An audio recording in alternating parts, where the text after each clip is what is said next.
Thank you, Jack, and thank you all so much. It is great to be back with you. Jillian and I are great fans of this club. We are very honored having won the recent straw poll from the longest running Tea Party in the country. So thank you so much for your support for that. I will tell you, I've been here on several occasions, and I'm not sure if I've shared with you before, but I am the son of two liberal Jewish Democrats who was born in Brooklyn, New York. And so people ask me all the time, how is it possible that you could have grown up as a conservative Republican? And I remind people that I grew up during the era of Ronald Reagan being president. And I'll just share with you, it was during that time when we had moral clarity, something that we're lacking so much of here in this country today. When we understood what it meant to say, we win, they lose. Mr. Gorbachev, tear down that wall. Well, we face right now an existential threat from Sharia-compliant Islam. And I know it's not popular for politicians to come before a group and talk about the fact that they have stood up time and time and time again, warning about this threat, speaking out about this threat. It's how come Pamela and I know each other for so many years.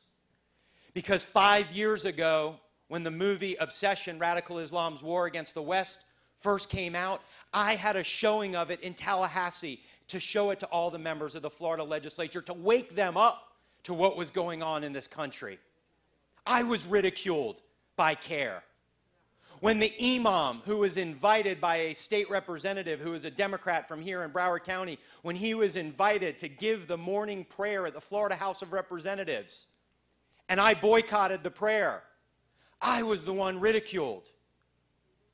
When I invited Geert Wilders to join me for a free speech conference in Palm Beach County, not only did the hotel cancel its plans to have him come in, but I was the one who was asked by the Hamas Front Group, Council of American Islamic Relations, to resign from office because I was an Islamophobe and a hater. When I showed the movie The Third Jihad in Boca Raton to an audience of several hundred, I had to have a police escort take me out of the building. We need politicians today. We need leaders who have the courage to say what needs to be said and do what needs to be done. And that's not just on economic issues and social issues, but it's on national security issues as well. I've proven it time and time again, because this isn't just a threat on foreign soil. This is also a threat from those who seek to destroy us from within. Pamela shared with you all of the stories. Did you notice how many of them are taking place right here in the state of Florida? It's right here within our own community. We remember Tom Trento's video, my good friend who I joined to form the Florida Security Council with a few years back. We remember that video right on Broward County protesting, saying, send the Jews back to the oven. That wasn't in the Middle East. That was in Broward County. This threat exists.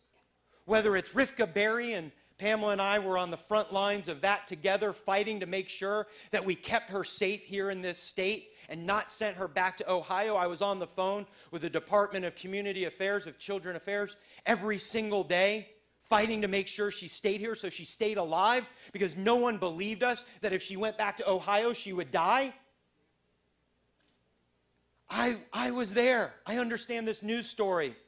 That's just now because of you getting into the news. The stealth jihad is just as dangerous as the violent jihad. How many other candidates running for public office, the United States Senate, are going to come in here and tell it like it is? This is the time. This is the time when we need to stand up and fight. This is a battle for the heart and soul of our country. And I'm going to conclude on this one final story, because it is as disturbing as anything I have heard since I have been working on this issue of the anti-jihad. Many of you probably know that there was just recently an arrest in Miami of two imams at the mosque in Miami for funneling money to the Pakistani Taliban in order to fund them to train jihadists to kill Americans.